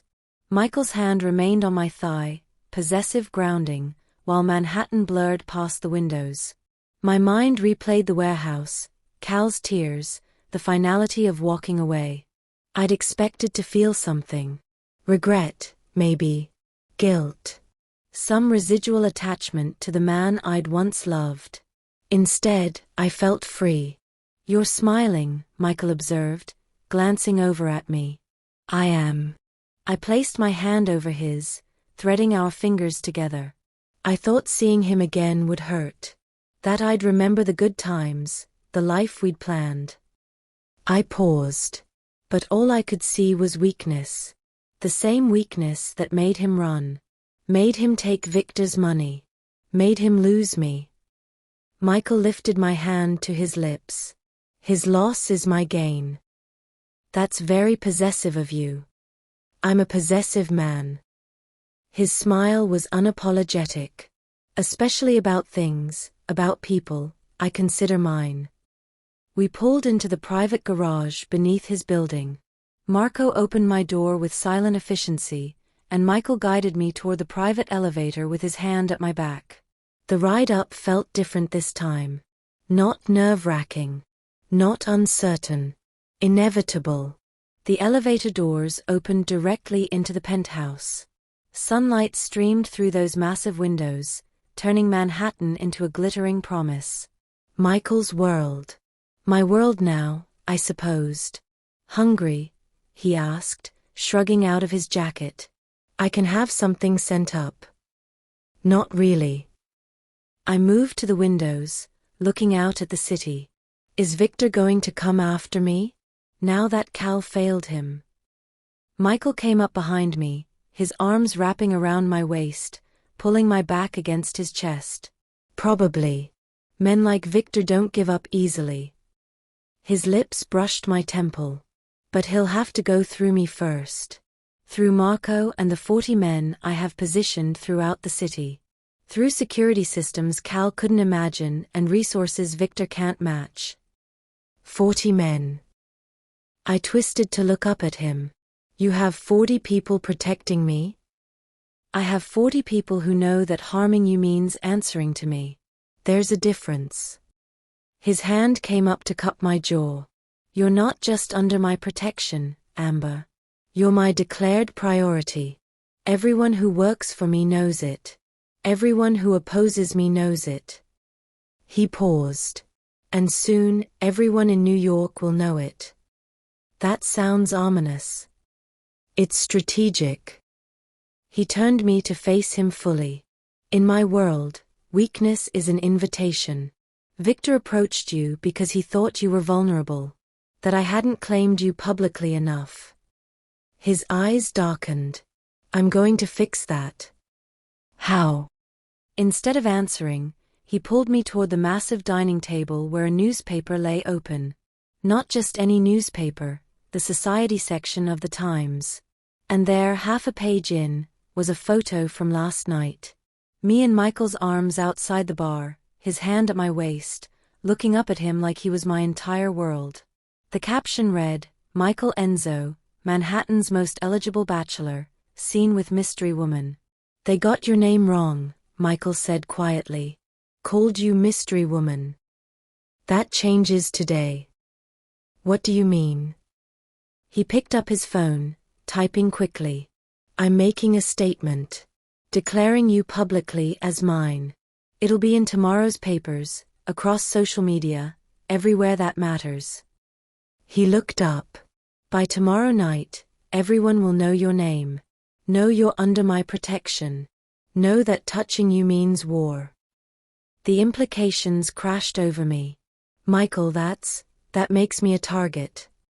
It makes you untouchable. His hands framed my face. Right now, you're interesting. You're leverage. You're the woman sleeping with Michael Enzo. His voice dropped. But once I declare you formally, once I make it clear you're not just some passing amusement but something I'm keeping, then you become too dangerous to touch. Because attacking you means attacking me. And no one in New York is stupid enough to do that. You sound very certain. I've been playing this game since I was 18, Solnishka. I know how power works. How fear works. His thumb brushed across my cheekbone. Trust me. This is how I keep you safe. I wanted to argue. Wanted to insist I didn't need this kind of protection, this level of exposure. But Cal's betrayal was too fresh. Victor's threat too real. Okay, I whispered. Do it. Michael's smile was triumph and relief. You won't regret this. I already regret it a little. But I was smiling. What does the statement say? He showed me his phone. The draft message was simple, elegant, and utterly possessive. To whom it may concern, Amber Bells is under my protection and my claim. She is to be afforded every courtesy, every respect, and every consideration due to someone I value above all else. Anyone who forgets this will answer to me personally. Enzo. That's. I struggled for words. Very direct. It needs to be. He pocketed his phone. No ambiguity. No room for misinterpretation. His arms wrapped around me again. You're mine, Amber. I want everyone to know it. And what about what I want? The question came out softer than intended. Michael went still. What do you want? I looked up at him, this dangerous, beautiful man who'd crashed into my life and turned everything upside down. Who'd protected me, claimed me, made me feel things I'd thought were dead. I paused, finding courage. I want to stop being afraid. Stop looking over my shoulder. Stop wondering if every man who looks at me is a threat. My hands fisted in his shirt. I want to feel safe. And I want, the words stuck in my throat. Tell me, he urged gently. I want you. The admission came out barely above a whisper. Not just your protection. Not just your power. You. The man who calls me Solnishka and looks at me like I'm something precious. Who makes me feel seen. Tears burned behind my eyes. I want this. Whatever this is. Even if it's dangerous. Even if it's crazy. I want it. Michael's kiss was answer and promise and claim all at once. Deep, consuming, tasting like triumph and possession, and something that felt dangerously close to love. You have me, he said against my lips. All of me. For as long as you want me. And when I stop wanting you? His smile was dangerous. You won't. The arrogance should have annoyed me. Instead, it sent heat pooling low in my stomach. Confident. Certain. He lifted me easily, my legs wrapping around his waist as he carried me toward the bedroom. Because I know what I am, Amber. I know I'm dangerous and possessive and probably bad for you. He laid me on the bed, covering my body with his. But I also know I'll never leave you. Never betray you. Never make you wonder if you're enough. His hand tangled in my hair, tilting my head back. You're more than enough. You're everything. The kiss that followed erased every doubt, every fear, every rational thought about why this was a terrible idea. His hands mapped my body with reverence and hunger. His lips traced paths that made me arch into him, gasping. And when he finally claimed me, fully, completely, irrevocably, I surrendered to it. To him. To the dangerous choice I'd made and the woman I was becoming because of it. Later, wrapped in sheets that cost more than my monthly rent, I traced the tattoos on his chest. What do they mean? Michael's fingers played with my hair. Family crests. Reminders. Markers of things I've survived. He caught my hand, pressing it over his heart. This one, he indicated a small, intricate design near his collarbone. This is new. I got it last week. I leaned closer, studying the delicate lines. It was a sun. Small, almost hidden among the darker imagery surrounding it. Why a sun? His smile was soft, genuine. Because I knew, even then, that you were going to change everything. His hand covered mine, holding it against his heartbeat. Solnishka. My little sun. Bringing light into darkness. Tears blurred my vision. That's, Michael, that's true. He pulled me closer, tucking my head beneath his chin. You asked what I want from you, Amber. This is it. I want you to stay. I want you to let me protect you, care for you, build a life with you. He paused. I want to give you the world you deserve. The safety. The comfort. The love. Love. The word came out shaky. Love. He said it simply, like it was obvious. Like it wasn't terrifying and too fast and completely insane. I'm not good at softness, Solnishka. I'm not good at gentle. But I know what I feel when I look at you. When I touch you. When I imagine my life without you in it. His arms tightened. That's love. Violent, possessive, all-consuming love. I should have been scared. Should have told him it was too soon, too much, too intense. Instead, I heard myself whisper, I think I love you too. God help me, I think I do. His laughter rumbled through his chest. God has nothing to do with this, Amber. This is all us. All choice. All surrender. He rolled, pinning me beneath him, his eyes dark with promise. Say it again. I love you. The words came easier this time. I love you, Michael Enzo. Even though you're dangerous. Even though you're probably going to ruin my life. Even though this is crazy. He silenced me with a kiss. I'm going to ruin your life, he agreed against my lips. I'm going to ruin you for anyone else. I'm going to make you so happy, so protected, so loved that you'll never remember what it felt like to be lonely. His hand cupped my face. And in return, you're going to be mine. Completely. No half measures. No looking back. No looking back, I agreed. Then it's settled. He kissed me again, slower this time. Deeper. You're staying. You're mine. And tomorrow, everyone will know it. The next morning, I woke to my phone exploding with notifications. Instagram. Facebook. Text messages from numbers I didn't recognize. Even Maria from the hotel had sent 17 messages, each one more frantic than the last. Girl, what the hell? Is this real? Call me right now. I scrolled through my social media with growing horror. The photo from the bar, Michael and me, locked in that kiss, had gone viral. But it wasn't just the photo. It was the statement beneath it. Michael's declaration, posted to his verified accounts, shared thousands of times. And now everyone knew my name. Everyone knew I was his. Don't panic. Michael appeared with coffee, setting it on the nightstand.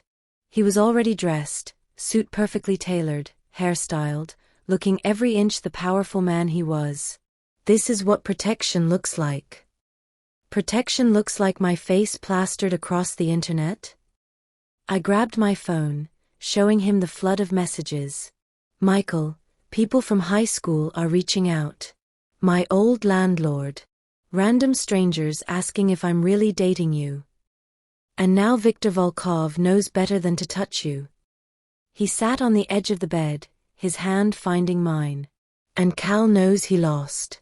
And every person in New York who might have seen you as vulnerable now sees you as untouchable. His thumb traced circles on my palm. This is how it works, Amber. In my world, declarations matter. Public claims matter. I know. I agreed to this. But, I stopped, struggling to articulate the strange mixture of fear and exhilaration flooding through me. But this is real now. This isn't just us. This is the whole world watching. Let them watch. He pulled me into his arms. Let them see you're claimed. Loved.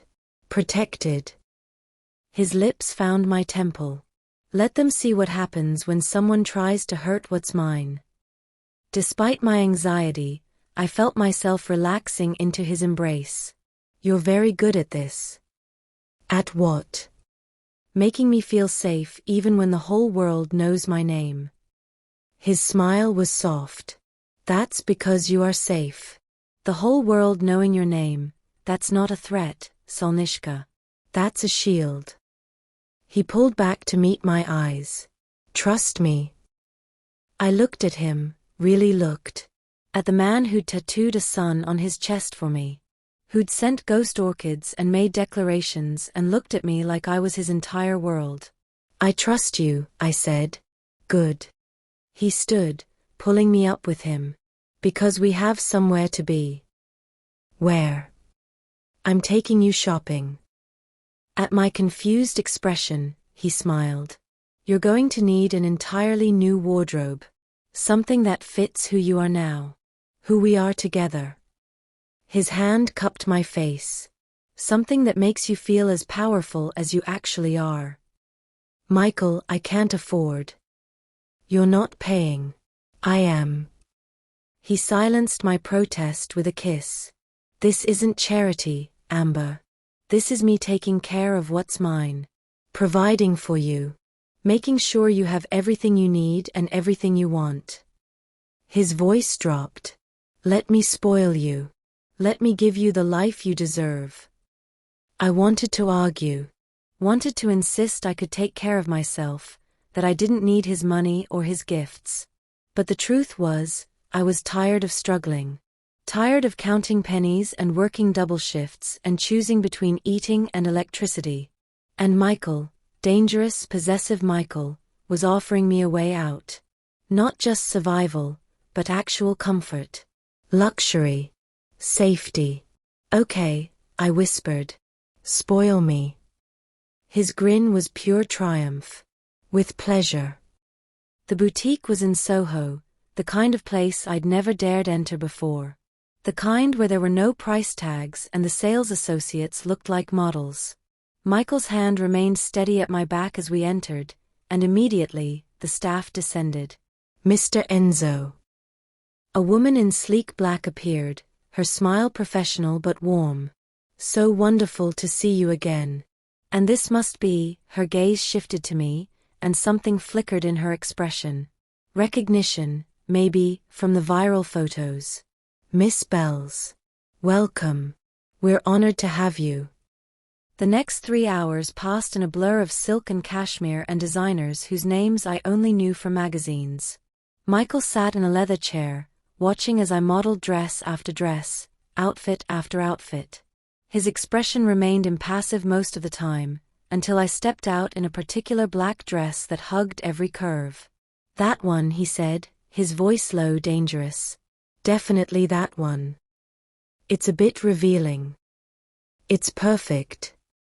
He stood, closing the distance between us, his hands settling at my waist. You're perfect. His lips brushed my ear. Buy it. And everything else you've tried on today. Michael, I'd lost count of the outfits. Dozens. Easily tens of thousands of dollars. Nothing. He pulled back to meet my eyes. It's nothing compared to what you're worth. His thumb traced my jaw. Stop counting, Amber. Stop worrying about price tags and budgets and whether you deserve this. His voice dropped to barely more than a whisper. You deserve everything. Let me give it to you. So I did. I let him buy the dresses, the shoes, the coats and bags and accessories I'd never have chosen for myself. I let him smile with satisfaction as the staff packaged everything, arranging for delivery to his penthouse. I let him take my hand as we left, pulling me close as cameras flashed, because of course there were paparazzi now. Of course people were watching. Smile, he murmured. Show them you're happy. And I was. Terrifyingly, undeniably happy. That night, back at the penthouse with shopping bags scattered across the bedroom, I caught Michael watching me again. That same intense focus, like he was memorizing every detail. What? I asked, self-conscious. You're smiling. He came closer, pulling me into his arms. Really smiling. Not the practice smile you wore at the hotel or the forced smile you gave Cal. His forehead pressed against mine. This is real. You're happy. I am. The admission felt like freedom. I know this is crazy. I know we barely know each other. I know your world is dangerous and complicated and nothing like what I planned. I stopped, laughing softly. But I'm happy. With you. In this. All of it. Good. His kiss was gentle, reverent. Because this is your life now, Amber. My penthouse. My world. My protection and my love and everything I have. He pulled back to meet my eyes. You're not going back to that apartment in Hell's Kitchen. You're not working double shifts at Meridian. You're staying here. With me. That's very presumptuous. It's reality. His smile held no apology. I don't do halfway, Solnishka. You're mine now. Completely. Which means your place is here. I should have argued. Should have insisted on keeping some independence, some piece of my old life. But the truth was, I didn't want it. Didn't want the loneliness, the exhaustion, the constant struggle just to survive. I wanted this. Him. The dangerous, beautiful life he was offering. Okay, I said. I'll stay. Michael's smile was triumph and joy and possession all wrapped together. Forever. The word should have terrified me. Should have sent me running.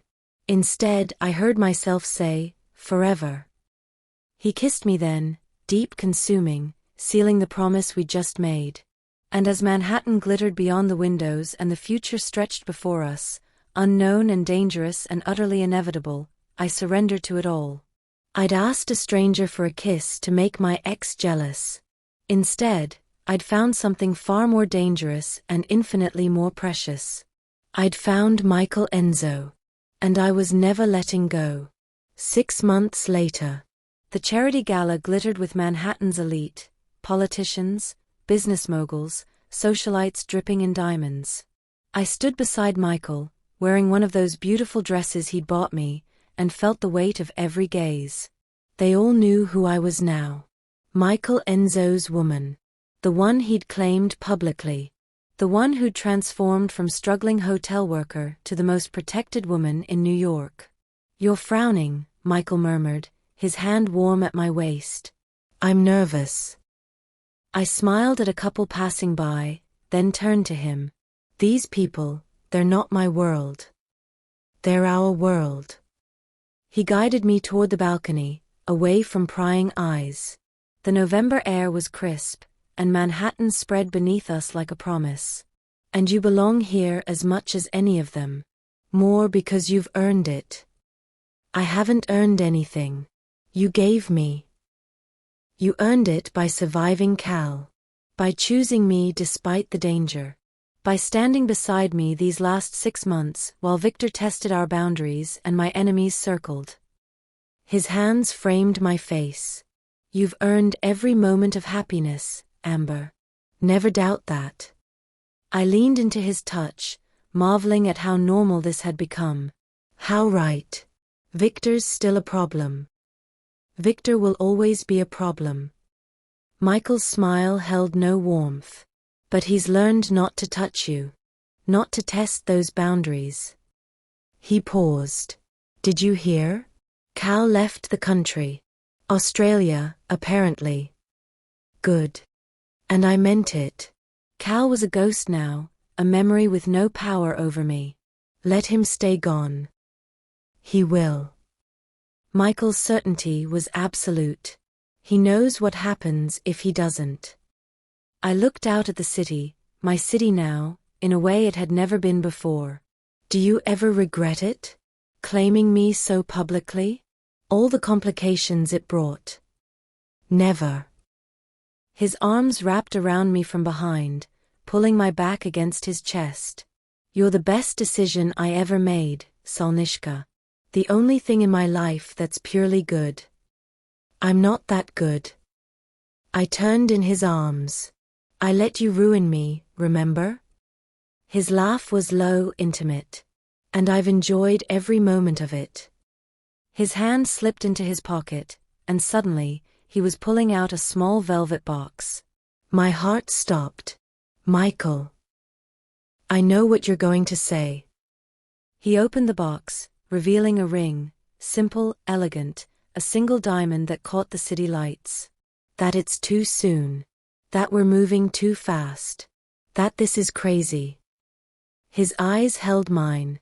But I don't care. I want you as my wife, Amber. I want to make this official. Legal. Permanent in every way that matters. Tears blurred my vision. We've only known each other 6 months. I've known you were mine from the first kiss. He took the ring from the box, holding it between us. So I'm asking. Not demanding. Not claiming. asking. His voice dropped. Will you marry me? I looked at the ring, at him, at the life we'd built together from one desperate kiss and a dangerous choice. Every rational part of my brain screamed this was too fast, too much, too intense. But my heart, my stupid, brave, loving heart, knew the answer. Yes, I whispered. Yes, I'll marry you. Michael's smile was pure joy as he slipped the ring onto my finger. You won't regret this. I know. And I did know. Whatever came next, danger, complications, the continued chaos of his world, I'd face it all with him. He kissed me there on the balcony, with Manhattan glittering beneath us and our future stretching forward, unknown but utterly certain. I'd asked a stranger for a kiss. And in return, he'd given me everything.